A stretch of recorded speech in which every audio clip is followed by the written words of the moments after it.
Alors, aujourd'hui, bonjour chers auditeurs. Bonjour à tous. Donc aujourd'hui, je suis avec Liliana. Donc Liliana qui avait déjà fait un podcast avec moi, mais le son avait déconné, donc on recommence. Petit problème technique. C'est ça. Donc merci d'être avec moi à nouveau. Avec Liliana, donc ton étiquette, si on devait t'en mettre une, ce serait quelqu'un qui va dans ton magasin et qui dit, elle est gérante du magasin Oma à Fleury. Exactement. Ça, c'est une étiquette. Tout à fait. Donc, est-ce que tu peux peut-être te présenter toi? Comment tu te présenterais et qu'est-ce que tu penses de cette étiquette? Alors, cette étiquette est vraie, pour le coup. Je suis effectivement la gérante du magasin Oma qui est à Fleury-sur-Orne. C'est un magasin qui fait 800 mètres carrés, qui est dédié à la seconde main, que j'ai ouvert il y a 4 ans. Et nous sommes les seuls sur ce concept dans le Calvados. Donc, on propose le plus grand choix d'articles d'occasion dans le Calvados. Alors, il y en a qui vont dire, non, il existe d'autres magasins de seconde main. Je suis déjà rentrée dans les magasins de seconde main.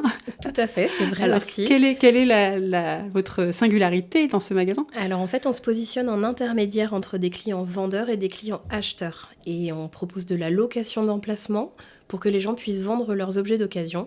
Ils peuvent louer cet emplacement d'1 à 4 semaines et nous proposons tout un tas de services autour pour qu'ils puissent s'installer, se préparer et ensuite le magasin prend le relais sur la logistique et sur les ventes. Alors je vais témoigner parce que je suis déjà allée plusieurs fois chez toi et j'avoue que c'est parce que les gens me demandent mais c'est quoi la différence avec la brocante? C'est qu'on n'a pas besoin de surveiller nos affaires en fait. Tout à fait. Et ça c'est pas mal, on le laisse gérer et puis c'est vrai que ça marche bien, c'est cool. Ok, et c'est tout ce que tu fais Liliana? Tu es derrière ton comptoir toute la journée et puis... Ça, c'est ce que les gens pensent. C'est ça. Non, je fais beaucoup de choses autour de ça, évidemment. En fait, on a changé de nom depuis 1 an et demi, ce qui a été une décision importante dans la vie de ce magasin, puisqu'on proposait la même chose, mais on a décidé de s'affranchir pour devenir indépendant. Et ça a été le début de ce que je fais en ce moment. Un magasin lilianesque maintenant. Exactement, avec à notre image, avec nos valeurs, avec beaucoup d'idées et je pense que, comme toujours, il y a plein de choses à faire. Il y a juste à les imaginer ou à trouver les bonnes personnes. Et alors, c'est quoi ces valeurs et ces idées dont tu parles? Alors, en fait, j'évolue dans ce milieu de la seconde main depuis 4 ans.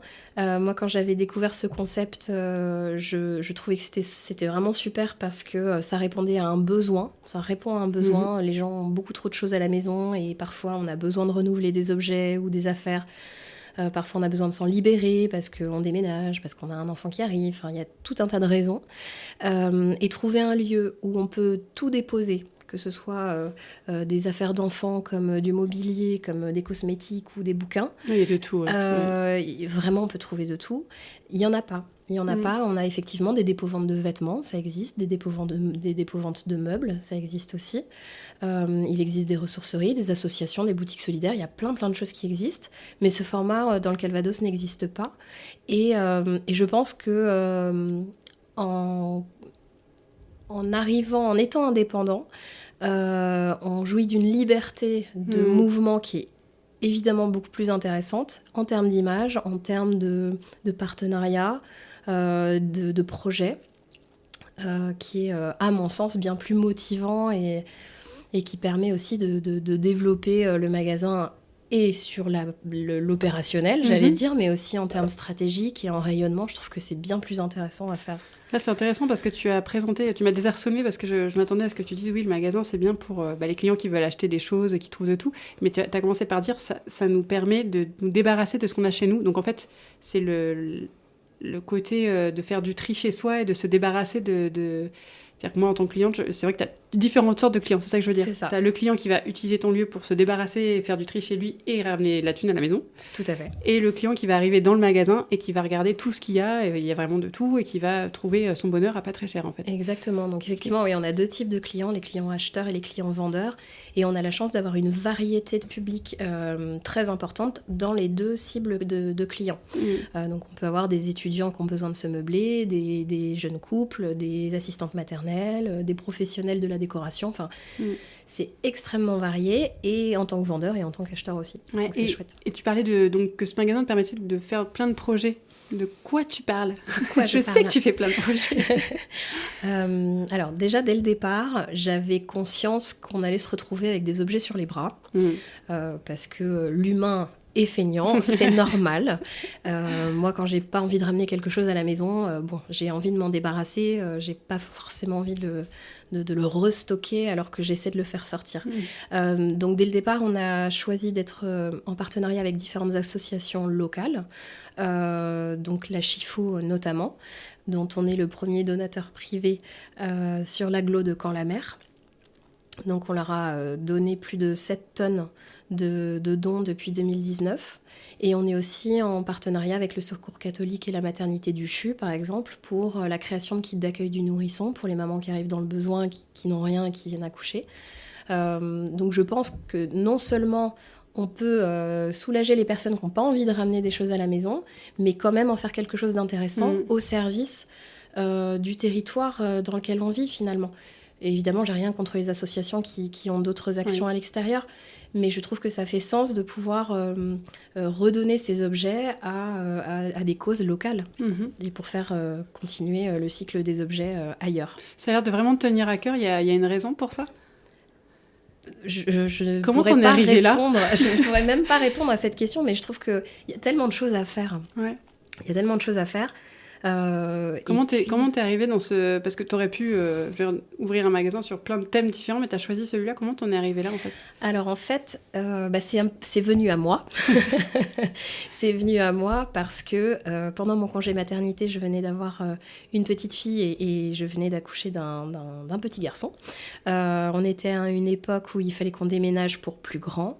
Et donc, il y a eu une espèce d'énorme rotation d'objets à ce moment-là, où il fallait changer les vêtements de fille contre des vêtements de garçon, parce qu'en plus c'était même pas la même saison, donc vraiment il fallait tout changer. Et puis on allait déménager, donc il y avait des choses dont on avait besoin de se séparer et de renouveler aussi d'un autre côté. Et un jour, par hasard, même si le hasard fait bien les choses, je tombe sur un reportage à la télévision qui parle de ce concept, disant que c'est un nouveau concept qui se développe en France. Et quand j'ai vu ça, je me suis dit, mais en fait, c'est exactement de ça dont j'ai besoin maintenant. T'aurais bien voulu que quelqu'un le fasse pour que Exactement, parce qu'en vérité, j'ai passé une partie de mon congé maternité à faire les bourses aux vêtements, les vides-greniers, les Vinted. À vendre ou à acheter les deux, en fait. Ouais, vraiment les deux. Et donc c'est chronophage, c'est terrible parce que alors c'est chouette parce qu'on récupère un petit peu d'argent, mais en fait le temps qu'on perd à faire des photos, à envoyer des colis, à déposer des vêtements et à définir des prix avec des bénévoles pour faire une bourse aux vêtements qui dure 3 jours, c'est bien, hein, c'est vraiment de chouettes idées, mais moi j'ai eu un peu l'impression de faire que ça pendant mes 2 mois de congé mat et j'aurais préféré passer du temps à faire autre chose. Et quand j'ai vu ça, je me suis dit mais en fait c'est un endroit où je peux mettre du bouquin, du jeu, de l'électroménager, du mobilier, et moi je dépose et en fait je m'en occupe plus quoi. Et ça, c'était vraiment, j'ai trouvé ça génial. Donc, à ce moment-là, je me suis dit, peut-être qu'il y a quelque chose à faire, ça n'existe pas à Caen. Et donc, dans ma folie, j'ai quitté mon travail salarié dans l'hôtellerie pour monter cette structure. Et D'accord. Donc, me voilà. Et dans l'hôtellerie, en fait, tu avais déjà cette fibre commerciale ou Alors oui, en fait, j'étais plutôt commerciale, effectivement, pour un groupe hôtelier. Je travaillais sur une partie voyage d'affaires. Donc, en fait, l'idée, c'était de vendre un certain nombre d'hôtels à des entreprises pour organiser leur déplacement professionnel. Et c'était un travail qui était passionnant, mais à un moment donné, on perd la notion de plein de choses. C'est-à-dire que là, c'était sur un groupe mondial, donc on parle de plusieurs pays, de beaucoup d'hôtels et beaucoup de chambres. On perd la notion des choses. Oui, voilà, on perd les valeurs, on perd beaucoup de choses. Et j'avais besoin de quelque chose qui faisait sens, en fait. Et puis, avec 2 enfants, on retombe très, très vite sur des choses concrètes. De quoi j'ai besoin pour demain ? Est-ce que si je pars en voyage, j'ai bien le matériel qu'il me faut ? Finalement, la maternité recentre beaucoup sur l'essentiel, je trouve, et du coup, il y a des choses à faire aussi là-dessus. Et du coup, tu t'es lancée avec ton compagnon, du coup ? Au départ, je me suis lancée seule. Ouais. Et puis très vite, il a dû arriver, déjà parce qu'on avait l'intention de travailler ensemble, mais finalement, il arrivait un peu plus vite que prévu, parce qu'il y a toujours des aléas. Il y a toujours des aléas dans la vie. Mais oui, effectivement, on travaille ensemble et ça nous a mis... on a pris un petit peu de temps quand même pour que chacun trouve sa place, son rôle. Moi, que j'apprenne aussi à lâcher un petit peu sur mes envies et ma façon de faire, et que je lui laisse la place et puis que lui puisse se faire son propre rôle. Et donc, c'est un travail d'équilibre. Et puis, effectivement, c'est un projet qui nous suit tout le temps parce qu'on en parle en permanence. Et justement, est-ce que ce projet qui est quand même... Parce que c'est quand même un magasin qui est ouvert très souvent et qui prend énormément de temps. Est-ce que ça a changé quelque chose à la maison ? Alors, oui et non. C'est-à-dire que travailler ensemble... Travailler ensemble, ça a beaucoup d'avantages parce qu'on peut évidemment s'organiser. On peut organiser notre vie de famille. Effectivement, on a des horaires d'ouverture qui sont importantes. Donc, après, à nous de nous organiser. Mais si à un moment donné, il a envie de partir plus tôt et moi, je prends le relais, en fait, on a une liberté. Évidemment, quand on entreprend, on a une liberté d'emploi du temps. Néanmoins, on travaille énormément. Donc là, il faut s'asseoir sur ses week-ends, sur ses vacances pour l'instant. C'est encore très, très, très... c'est encore très léger. Mais il y a une émulation quand on discute. C'est un projet qu'on finit par porter à deux et on se consulte beaucoup. On a chacun des expériences professionnelles très différentes. Donc c'est intéressant d'avoir le regard de l'autre aussi. Quand je suis pas compétente, je lui demande son avis et après on est d'accord ou pas, mais je trouve que c'est chouette, on peut faire avancer les choses et ça me laisse une liberté moi pour pouvoir développer l'extérieur du magasin, à l'extérieur du magasin. C'est quoi l'extérieur du magasin? Donc tu nous as parlé effectivement de ce lien avec les associations, mais est-ce qu'il y a d'autres choses, d'autres projets? Oui, bien sûr, il y a toujours plein de choses. Je sais en vrai, j'aime bien. En fait, je suis convaincue que ce magasin est un outil de plus en plus. Ce magasin est un outil au service de plein de choses, au service d'établissements scolaires, ça peut être au service des institutions, ça peut être au service des professionnels. Effectivement, oui, ça va beaucoup plus loin que moi qui ai besoin de faire un peu de place dans mon placard. Là, on est sur le point de mettre en place un projet pédagogique avec le lycée expérimental d'Hérouville, qui va commencer au mois de janvier, qui aura lieu sur plusieurs semaines. L'aboutissement, ce sera un événement qu'on va accueillir au magasin qui sera organisé par les élèves. Et l'idée, c'est qu'on va encadrer 26 élèves de la 6e à la terminale et les sensibiliser à la surconsommation, à l'économie alternative, à la gestion d'un projet, comment mettre en pratique les mathématiques dans la vie de tous les jours, parce qu'il y a aussi des enfants qui ont besoin de se représenter les choses. Et donc, on a décidé de créer un vide dressing pour vêtements d'ados, parce que là, on va être dans une tranche d'âge qui est assez chouette. Il existe évidemment plein de bourses aux vêtements et de vide dressing pour enfants et pour adultes, mais finalement, cette tranche d'âge n'existe pas vraiment.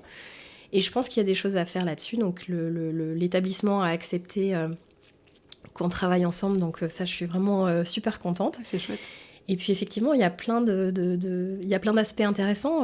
Qu'est-ce qu'on va trier? Comment on va récupérer les vêtements? Qu'est-ce qu'on va garder? Quel prix les élèves vont fixer? Pourquoi?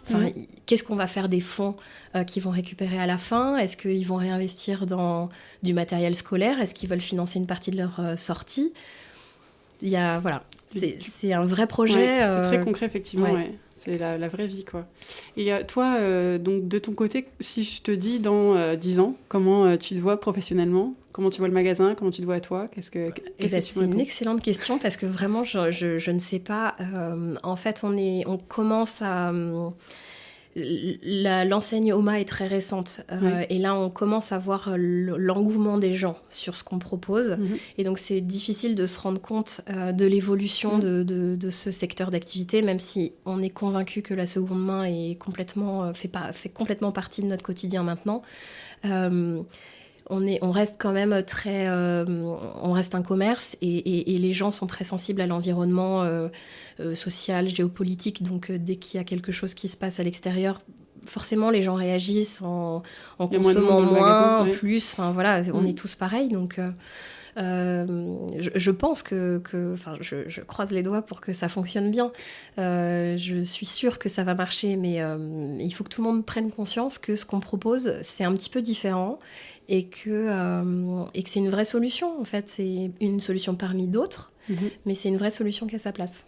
Oui, tout à fait, parce que alors, du coup, les mots-clés de ton magasin, il y a quand même donc l'upcycling, il y a l'environnement, il y a... vas-y, dis-moi, quels sont... Donne-moi, t'as le droit, allez, 10 mots-clés maximum.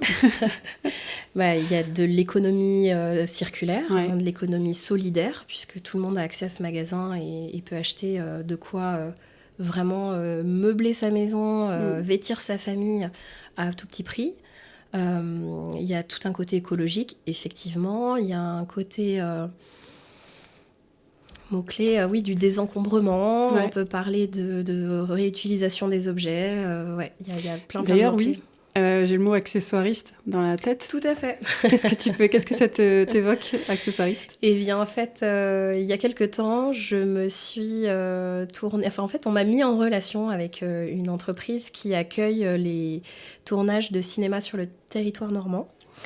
Et en fait, en discutant avec ces personnes-là, elles pensent que ça faisait sens de me référencer comme prestataire d'accessoires et de décors de cinéma. Donc, je trouve que c'est assez chouette. Et puis c'est vrai qu'il y a de tout. Moi, et allant régulièrement dans ce magasin, il y a vraiment de tout. De tout, et puis de toutes les époques, surtout. Ouais. J'étais en train de penser à des lampes, des choses qui datent pas d'hier et qui sont chouettes, mais très vintage. Ouais. Et voilà, et c'est ça aussi qui est important, effectivement, parce on peut faire du vintage, on peut faire des choses... on a des vendeurs qui font des reconstitutions, qui ont des anciens... Des anciens vêtements, des photos, des choses comme ça, ou même des objets de la Seconde Guerre mondiale. Mais à côté de ça, on a des gens qui modernes, vendent des choses, de la vaisselle récente. Enfin voilà, c'est vraiment... Des vêtements récents. Tout à fait. On ne trouve pas que de la brocante. Chez Oma, on trouve aussi vraiment des choses récentes qui permettent d'être utilisées tous les jours. C'est-à-dire qu'un jour, peut-être qu'on verra un film à la télé et que tu pourras dire « Là, ça vient d'Oma, l'objet, là !» Alors, on ne fait pas la queue devant le magasin pour me proposer des tournages, mais je trouve que c'est quand même chouette et ça veut dire que finalement, ce magasin a une place intéressante. Et comme je dis que c'est un outil, j'en suis convaincue, on en fait ce qu'on veut finalement.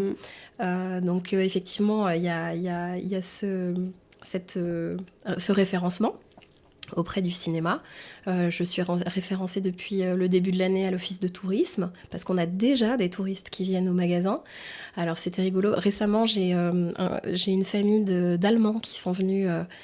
qui ont découvert le magasin. Et je sais même pas tellement comment, mais ils cherchent sur Internet et ils me trouvent, donc je trouve ça vraiment super. Cool, ouais. Et il y avait un petit garçon qui devait avoir 8 ou 9 ans qui arrive en caisse avec un casque en plastique d'Astérix, tu vois. Et c'est un truc qu'il a trouvé à 3 €. Il était tellement content, et j'ai pas réalisé en fait qu'Astérix pour les Allemands c'est un symbole français complet. Enfin, ça représente la bande dessinée, ça représente la France. Et les parents étaient refaits parce que pour 3 €, ils ont pas eu besoin d'aller au parc pour lui acheter son casque. Et le gamin était trop content de se trouver. Astérix. Ouais, c'est ça. Oui, j'avais pas pensé. Et il a trouvé son casque. Il était tellement content d'avoir trouvé un objet un peu rigolo, un peu français. Donc finalement, les touristes viennent aussi. On a des Néerlandais, on a des Anglais. Vraiment, c'est assez rigolo, ils nous trouvent. Donc c'est comme ça que j'ai voulu me faire référencer à l'office de tourisme, et c'est ce qu'on fait. Et là, je suis en train de voir avec eux si c'est pertinent de travailler sur la partie voyage d'affaires groupe, parce que c'est aussi des choses que je connais, pour éventuellement accueillir des entreprises qui cherchent à développer leur démarche RSE, par exemple, ou pour essayer de sensibiliser leurs salariés à la démarche écologique. Tu vois, il y a genre tout un atelier ou un stage. Par exemple, il y a plein de choses à faire. Les entreprises maintenant sont très sensibles à l'écologie, au recyclage, etc. etc. Et donc j'essaie de voir quels sont les projets qu'on peut mettre en place avec des entreprises, par exemple, pour valoriser leur démarche RSE. Est-ce que on incite leurs salariés à vendre leurs objets chez nous ? Est-ce qu'on on fait un atelier pour leur montrer comment, je sais pas, remettre un vêtement au goût du jour alors qu'il pourrait être jeté ? Enfin, il y a sûrement plein de projets à monter aussi de ce côté-là. côté-là. Ouais. Et puis récément, là vraiment le dernier référencement en date, c'est le Petit Futé, parce qu'on a appris que nous étions coup de cœur. Ça 2024. c'est cool, hein. Félicitations. Nous ne sommes pas peu fiers. T'as raison. Sois fière. Mais ça, c'est vrai que c'est chouette, parce que c'est quand même une reconnaissance de tout le travail qu'on fait. Et effectivement, il y a une espèce d'envers du décor, parce que quand je suis pas présente au magasin et les clients me disent « Ah mais on pensait que vous vous occupiez de vos enfants, on pensait que vous vous reposiez à la maison. » Mais non, mais pas du tout. C'est pas parce que je suis pas là que je ne travaille pas. Ouais. Au contraire, j'ai plein de projets, plein d'idées. J'essaie de me rapprocher du musée des Beaux-Arts, ça c'est pas facile. Mais effectivement, pour le service technique, qui essaie de trouver des solutions pour les matériels d'exposition temporaire. Qu'est-ce qu'on en fait après? Est-ce qu'on les jette? On les recycle? Enfin, qu'est-ce qu'on fait avec? Oui, je pensais dans l'autre sens. Je pensais pour que les artistes puissent trouver des objets chez toi. Alors ça, ce serait super. Ça, ce serait génial. Mais ça, c'est encore plus compliqué, je pense. Oui, mais j'avais pas pensé au double niveau, tu vois. Mais donc ça, j'aimerais bien aussi que ça puisse aboutir. Après, on sème des graines et puis on voit si les gens accrochent. Voilà, donc là, ça, il y a le musée des Beaux-Arts que j'essaie avec qui j'essaie de discuter. Et puis, je me suis rapprochée récemment du centre d'action sociale de Caen, donc vraiment au niveau du siège, parce qu'on a déjà beaucoup d'assistantes maternelles qui viennent renouveler du matériel. Mais donc forcément, toutes les crèches municipales, tous les centres d'accueil, multi-accueil de Caen, fonctionnent avec des budgets publics. Et donc, il y a sûrement des choses à faire aussi avec la seconde main. Donc, bien sûr, il y a des choses que je ne peux pas proposer, parce que tout ce qui est matériel petite enfance, il faut que ce soit testé, il faut des normes de sécurité, etc.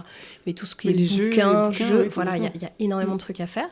Et puis j'essaie aussi de me tourner vers le département du Calvados pour me présenter auprès des familles d'accueil. Parce que j'ai déjà des familles d'accueil qui ont plusieurs enfants en garde, qui viennent régulièrement pour renouveler leurs vêtements, leurs jouets, leur matériel scolaire, enfin tout.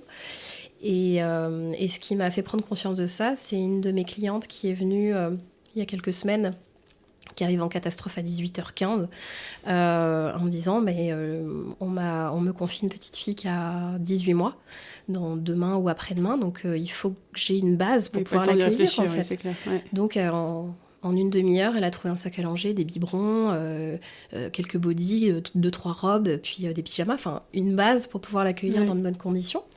Et à beaucoup moins cher que si elle avait acheté neuf. Évidemment, ouais, tout à fait. Et c'est pour ça que je pense que aller directement... Ouais.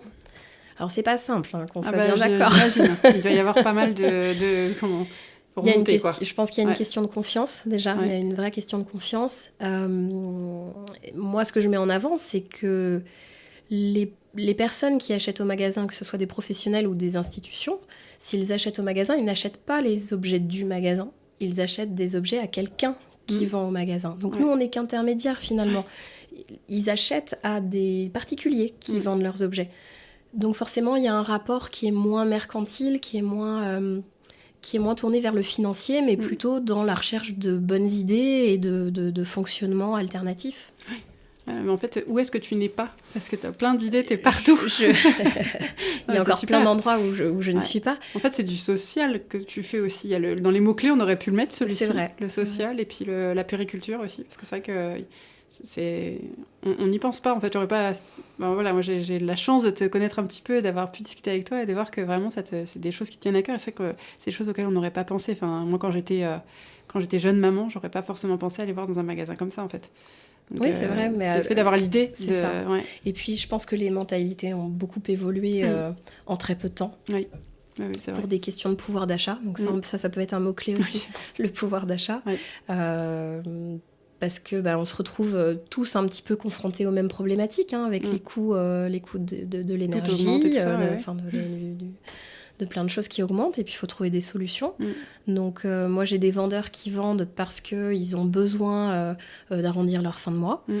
J'ai des acheteurs qui achètent parce qu'ils ont des petits budgets, mais j'ai aussi des vendeurs qui vendent parce qu'ils ont besoin de faire de la place, ou des gens qui ont envie de financer... un week-end, parce qu'ils ont envie de partir en voyage et que ça va leur faire un ou deux restos en plus. Ça finance un truc, ça peut être aussi ce genre de choses.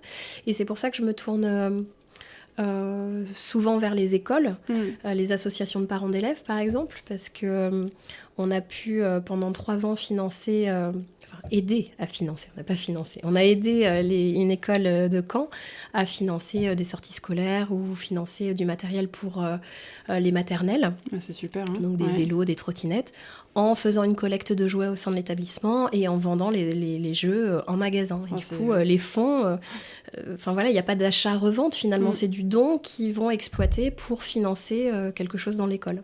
Ouais, c'est vraiment des très beaux projets. J'ai une dernière question avant de conclure. Là, j'ai dépassé mon temps, je m'en doutais encore. Hein.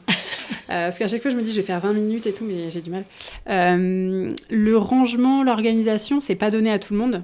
Oui, tout à fait. Est-ce que toi, par exemple, tu pourrais éventuellement avoir des compétences là-dedans? Parce que donc, on parle de tri, d'organisation, d'enlever des choses à la maison, mais même cette partie-là, elle n'est pas simple. Est-ce que tu te connais quelqu'un, par exemple, qui pourrait aider les gens à faire ça? Je ne sais pas, peut-être. Alors en fait, oui, c'est une nouvelle activité que j'essaie de développer, que je commence à développer d'ailleurs.